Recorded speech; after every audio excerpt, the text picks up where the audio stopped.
नमस्कार दोस्तों, ये मैं बताने वाला हूँ मटेरियल साइंस के बारे में। और मटेरियल साइंस में मैं पूरा topic by topic each of the word explain करके आपको बताऊंगा कि होने क्या वाला है। पहली बात है, हम बात करते हैं कि डेंसिटी एक मास इंडिपेंडेंट प्रॉपर्टी है। इसलिए जब GT23 में क्वेश्चन पूछा था कि find the density of the material, तो density of the metal is equal to density of unit cell, of course. And unit cell का मतलब एटम से नहीं है, यूनिट सेल का मतलब यूनिट सेल ही है, क्योंकि according to definition unit cell is the building block of the material, not the atom. So metal बना होता है यूनिट सेल के कम्बिनेशन से, और एक यूनिट सेल में डिपेंड करता है, जैसे एफसीसी में 4 एटम्स होते हैं। सो यूनिट सेल की अगर पूरे मटेरियल की डेंसिटी निकालनी है मेटल की, तो उसका यूनिट सेल की डेंसिटी निकाल लो, वही उस मेटल की डेंसिटी होगी, एटम की डेंसिटी नहीं। बात है यूनिट सेल की डेंसिटी निकालनी पड़ेगी। अब हम बात करते हैं, remember unit cell does not mean atom, of course. One unit cell of BCC structure contains 2 atoms. One unit cell of simple cubic structure contains 1 atom. FCC contains 4 and HCP contains 6. So the GT23 question was this: the atomic radius of a hypothetical FCC metal is √2 by 10 Newton meter. Do not convert. The atomic weight of the metal is 24.092 gram per mole.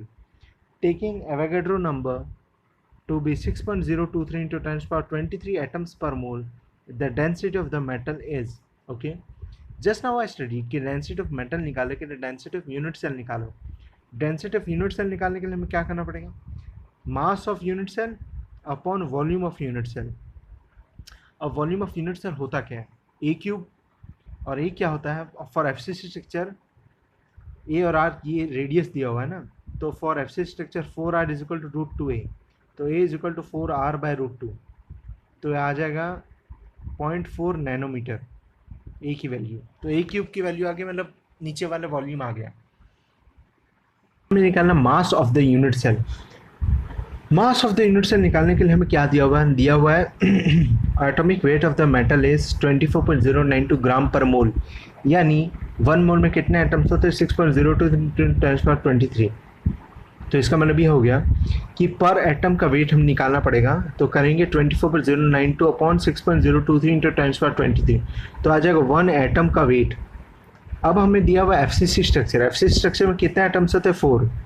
देखो 1 atom का हमारे पास मास आ गया ग्राम में, तो हमें FCC structure में 4 atoms होते हैं, तो 4 का मास आ जाएगा, यानी एक यूनिट सेल का मास हमारे पास आ जाएगा। एक unit cell which contains 4 atoms, तो हमारे पास उसका मास आ गया, बिल्कुल आ गया। तो हमारे पास mass of the unit cell आ गया, volume of the unit cell आ गया, डेंसिटी भी आ जाएगी। और आंसर मैंने फिर से सॉल्व किया, आंसर 2500 kg/m³ आ जाता है। सो यस, इसे बोलते हैं डेंसिटी या फिर वॉल्यूमेट्रिक डेंसिटी। मतलब नॉर्मली जब हम डेंसिटी का टर्म यूज़ करते हैं तो वो मोस्टली क्या वॉल्यूमेट्रिक डेंसिटी होते हैं, क्योंकि इस चैप्टर में 2 तरह की और डेंसिटी है, वो है लीनियर डेंसिटी और planar density. So if he has asked the density of the metal, इसका meaning he is asking volumetric density of the metal. Packing efficiency होती क्या है? पैकिंग एफिशिएंसी होता है मतलब कि एटम्स ने कितना वॉल्यूम घेर के रखा है। मतलब एक यूनिट सेल अगर हम ले लें तो उसने एटम्स में कितनी उसकी इसका ये वॉल्यूम होता है ए क्यूब, इसमें से कितना वॉल्यूम एटम्स ने घेर के रखा है, वो होता है पैकिंग एफिशिएंसी। जैसे एफसीसी उसको कैसे निकालेंगे? वॉल्यूम ऑफ 1 क्यूब 1 एटम कितना होता है? 4/3 πr³। और चलो consider the case of FCC, तो नंबर ऑफ एटम्स कितने हैं? 4, तो 4 × 4/3 πr³ अपॉन ए क्यूब। और आर और ए के बीच में एफसीसी में रिलेशन होता है 4r is equal to √2a, तो इससे आ जाएगा आंसर 0.74, यानी 74%। यानी 74% of the volume of the cube of the unit cell is occupied. इसका मीनिंग क्या हुआ? 26% ऑफ एफसीसी स्ट्रक्चर खाली है। और 26% स्ट्रक्चर अगर खाली है तो इसका मीनिंग खाली होने से बहुत फ़ायदे होते हैं, फ़ायदे भी होते हैं, नुकसान भी होते हैं। फ़ायदा होता है कि डिसलोकेशन को अलाउ करता है, इसका मतलब मटेरियल के पास डक्टाइल प्रॉपर्टी होगी, बहुत ज़्यादा खाली होने का नुकसान भी होता है, पर थोड़ा खाली होना चाहिए ताकि डिसलोकेशन हो सके, इलेक्ट्रॉन मूव कर सकते हैं। इलेक्ट्रॉन मूव करने से कंडक्टिविटी आएगी मटेरियल में, डिसलोकेशन होने से मटेरियल में डक्टाइल प्रॉपर्टी आएगी। स्ट्रक्चर चेंजेस, प्रॉपर्टी चेंजेस, मतलब एफसीसी स्ट्रक्चर, जैसे समझ लो आयरन को ही ले लो, आयरन का अल्फा मतलब गामा एफसीसी और आयरन का sorry gamma iron which is FCC and beta iron which is BCC, दोनों है तो आयरन ही, बट दोनों की प्रॉपर्टीज़ अलग अलग होती है। और हम गामा आयरन को चूज़ करते हैं क्योंकि गामा आयरन बहुत स्टेबल होता है, but gamma iron room temperature पर एग्जिस्ट नहीं करता। रूम टेम्परेचर पर जो एग्जिस्ट करता है गामा आयरन वो होता है BCC iron. Composition changes slightly and property changes, yes, जैसे हम बनाते हैं Fe3C आयरन कार्बाइड डायग्राम जो हम बनाते हैं, थोड़ा सा कार्बन आयन करने से प्रॉपर्टी चेंज आ जाती है। रेट ऑफ कूलिंग बहुत अच्छा एग्जांपल है। देखा MCQ MSQ सवाल बन सकता है, क्या स्ट्रक्चर चेंज करने से प्रॉपर्टी चेंज होती है? यस। क्या कंपोजिशन स्लाइटली चेंज करने से प्रॉपर्टी चेंज होती है? यस। क्या बिना कंपोजिशन और वो मतलब FCC BCC चेंज किए, क्या same BCC structure same FCC structure हो, sorry same BCC structure iron हो, तो क्या उन दोनों की भी, मतलब दो आयरन है हमारे पास, दोनों BCC, तो क्या इन दोनों की प्रॉपर्टी में भी चेंज हो सकता है? यस। चेंज इसलिए हो सकता है क्योंकि क्या पता किस रेट ऑफ कूलिंग से इनको बनाया गया है।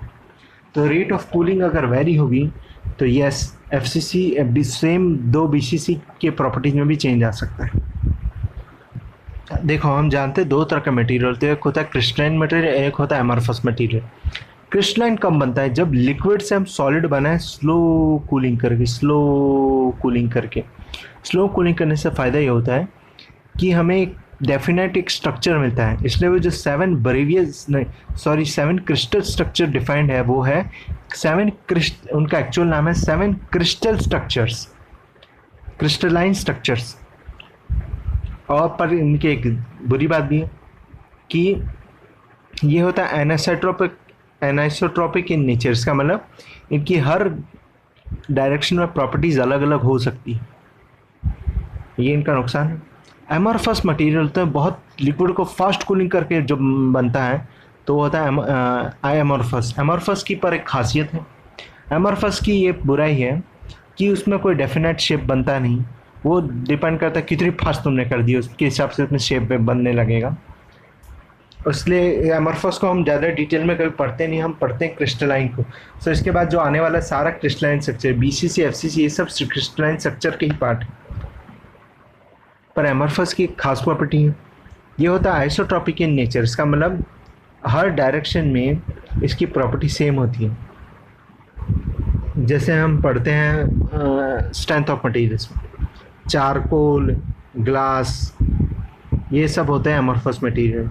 और क्रिस्टलाइन मटेरियल स्लो कूलिंग करने से। एक होता है रिक्रिस्टलाइन टेम्परेचर। देखो मैडम क्यूरी ने एक एक्सपेरिमेंट किया था, उसने देखा था कि एक टेम्परेचर पे क्या होता है, क्रिस्टल स्ट्रक्चर चेंज होने लगता है।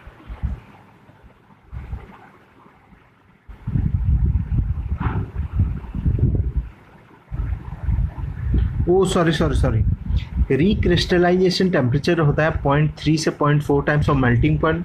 Recrystallisation helps to relieve stress I removing strain hardening. Okay, recrystallization helps to keep yield strength low, यानी डक्टिलिटी इंक्रीज, यानी मतलब स्ट्रेन हार्डनिंग की वजह से जो यील्ड स्ट्रेंथ में बढ़ाव आता है उसको ये उसकी स्ट्रेन को रिलीज करके उसकी यील्ड स्ट्रेंथ को डिक्रीज करता है ताकि हम मेटल फॉर्मिंग कर सकें, डक्टिलिटी इंक्रीज कर सकें रिक्रिस्टलाइजेशन से। BCC से FCC चेंज रिक्रिस्टलाइजेशन टेम्परेचर पे नहीं आता है। देखो recrystallisation temperature of iron is 425 but face change temperature of iron is 912। So recrystallisation temperature हमने मैडम क्यूरी की वो थोड़ी इज्जत करने के लिए दिया है, उसे क्यूरी पॉइंट पे नहीं, क्यूरी पॉइंट तो मतलब नॉन मैग्नेटिक से नॉन मैग्नेटिक कन्वर्जन में होता है, बट रिक्रिस्टलाइजेशन टेम्परेचर का कोई इतना वो महत्व नहीं, उसको बस बोल देंगे थोड़ा हीटिंग करके ऐसा। तो इसके बाद नेक्स्ट वीडियो आएगा।